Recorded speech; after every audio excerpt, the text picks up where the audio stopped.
Série Dinastia Matemática. Episódio 4. O mundo é curvo? Todas as informações referentes à parte matemática vocês vão encontrar no site Mudanças Abruptas, www.mudançasabruptas.com.br. E como sempre eu lembro, nunca dispense um bom livro para se aprofundar mais no bate-papo que estou fazendo aqui.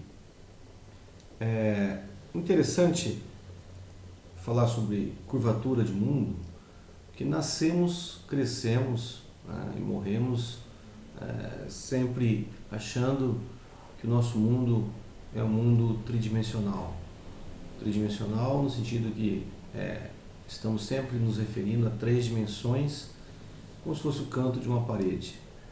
Não conseguimos enxergar mais do que três dimensões e toda a definição até os anos de 1900 era em cima de sistema com três dimensões, formados por x, y e z, onde tínhamos comprimento, largura e altura para definir deslocamento e velocidade de um determinado objeto, de um determinado corpo.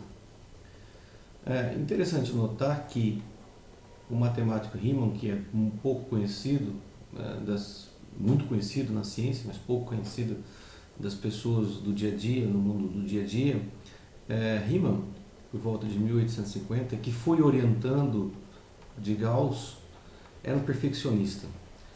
Riemann demorou muito tempo para defender sua tese, e mesmo o próprio Gauss, que também era outro perfeccionista, o pressionava para que ele defendesse o mais rápido possível. O estudo e o pensamento de Riemann foi, e se ao invés do eixo tridimensional, se nosso mundo em três dimensões, na verdade fosse um mundo emborrachado? Poderia até ser em três dimensões, mas um mundo que fosse curvo, que fosse, ao invés de rígido, um mundo mais elástico. Que tipo de mudanças nos cálculos deveriam ser feitas? Isso em 1850. Alguns anos depois, e muitos anos depois, na verdade, por volta de 1910 por aí, o físico mundialmente conhecido, Einstein, começou a trabalhar em cima da teoria da relatividade, primeiro a relatividade restrita, depois a relatividade geral, onde tentou propor e propôs e conseguiu uma explicação sobre a força da gravidade.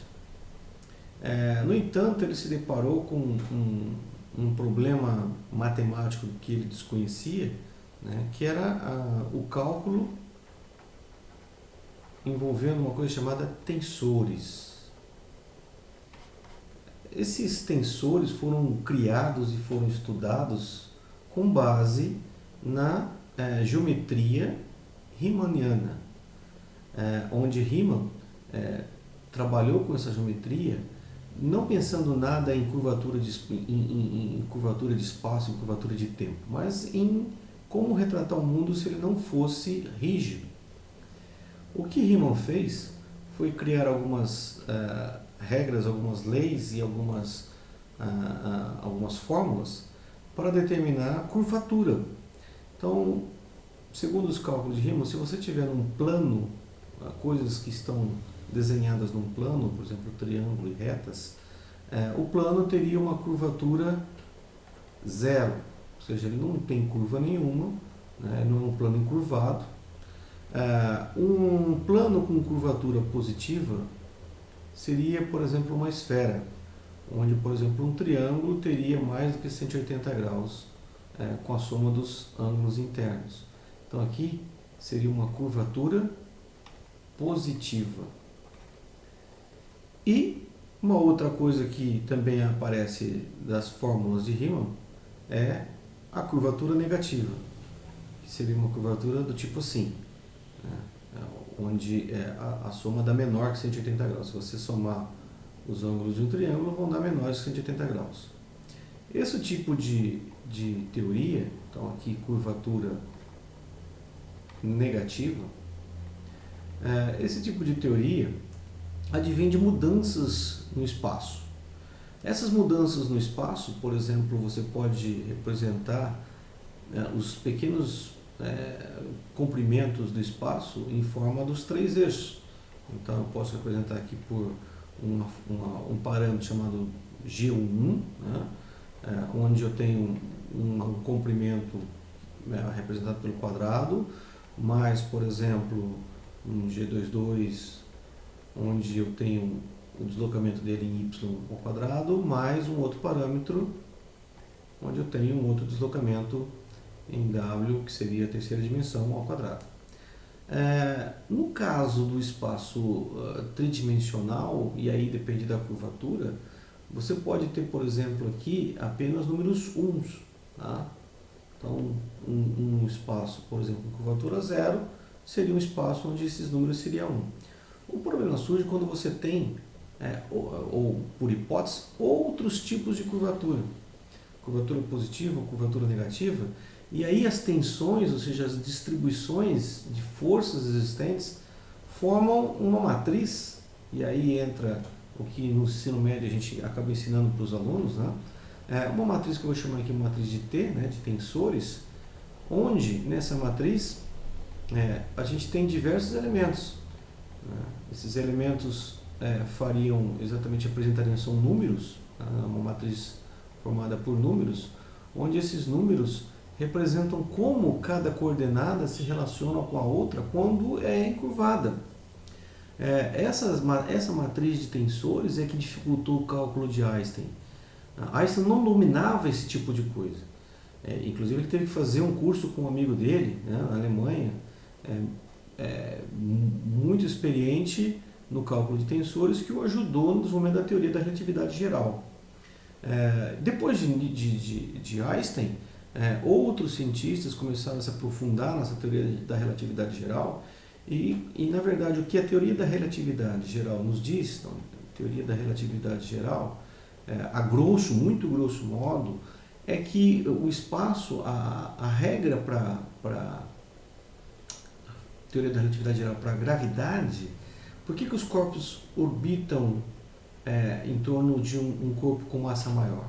Então, segundo a lei de Newton, né, você tem uma força. Então, se eu tenho o Sol, eu tenho o planeta girando em torno do Sol, porque segundo as leis de Newton, existe uma força que atrai esse corpo maior, atrai o corpo menor.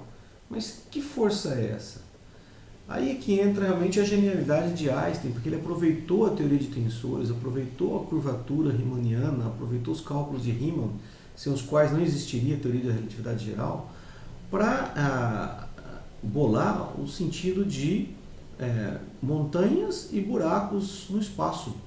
Né? Então, esse corpo, vamos supor aqui o Sol, seria tão pesado que ele encurvaria, né? Colocar aqui como Sol, ele faria uma curvatura ao redor dele.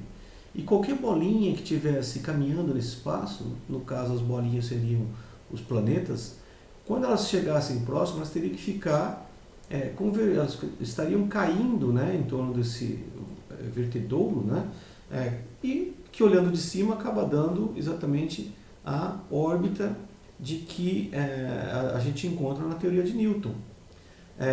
Quem curvaria então o espaço seria a massa do corpo celeste.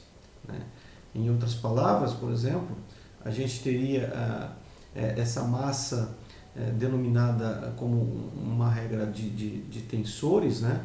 Essa massa atrairia os corpos ou manteria esses corpos presos a ela.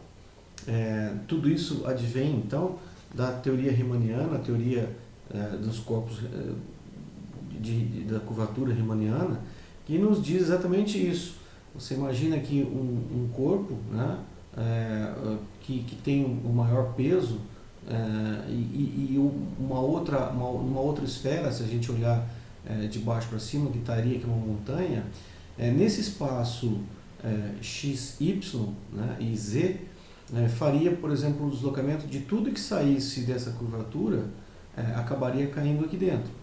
Surgiu então aqui, por exemplo, a teoria do buraco negro. Você tem lá a teoria do buraco negro de Hawking, onde tudo dentro do buraco negro atrairia até a luz e até o tempo passaria mais devagar aqui dentro, na medida que o corpo estivesse caindo. E aí é interessante você lembrar dessas coisas quando, se não assistiu, assistir de novo, 2001, Odisseia no Espaço, né, do Kubrick, um filme genial, né, onde exatamente quando a espaçonave teoricamente estivesse viajando aqui dentro, né, estaria caindo, você vê a dimensão do tempo mudando para o astronauta. E esse espaço ele vai mudando com o tempo, ele pode se deslocando esse buraco, porque na verdade nada no universo é parado, né? E as trajetórias também vão mudando. Isso seria o sentido da vida, ou seja, o sentido da órbita, o sentido dos ciclos. Se você olhar em 3 dimensões, esse espaço estaria fazendo exatamente giros para todos os corpos que estariam orbitando, né? E essa curvatura ela vai mudando à medida que as tensões entre os corpos vão mudando.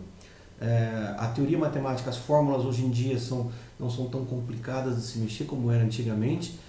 Muito antigamente a teoria era difícil de se reproduzir, demorava muito tempo você escrever no papel. Hoje os softwares são amplamente fáceis de você manipular. A gente tem lá, por exemplo, o MATLAB, a gente tem o Matemática, 2 softwares que envolvem simulações de programação fantástico. E você pode trabalhar não só com a fórmula mais conhecida do mundo, com mc², onde você tem energia igual a massa vezes a aceleração da velocidade, vezes a velocidade da luz, né, ao quadrado. Mas o que Einstein, na verdade a fórmula de Einstein, que é pouco conhecida, não é essa. A fórmula mais importante de Einstein é a fórmula dos tensores, da curvatura do espaço, onde ele usa como curvatura aqui as letras R, I, J, K, para dimensionar esse buraco, qual o tamanho dele, né? Do qual Steve Hawking se apropriou e desenvolveu mais para dizer que, na verdade, quando a luz está aqui dentro, ela começa a cair, ela emite fótons, o que já foi verificado por Hubble, né? O telescópio Hubble já conseguiu identificar alguns buracos no espaço onde o fóton começa a partir. Então tudo isso tem a ver com partiu lá de 1850, de uma tese de doutorado e de vários trabalhos depois publicados por Riemann, né, orientado de Gauss, e que hoje em dia a gente fica sempre se deparando com as perturbações com que os físicos nos proporcionam sobre o espaço é curvo,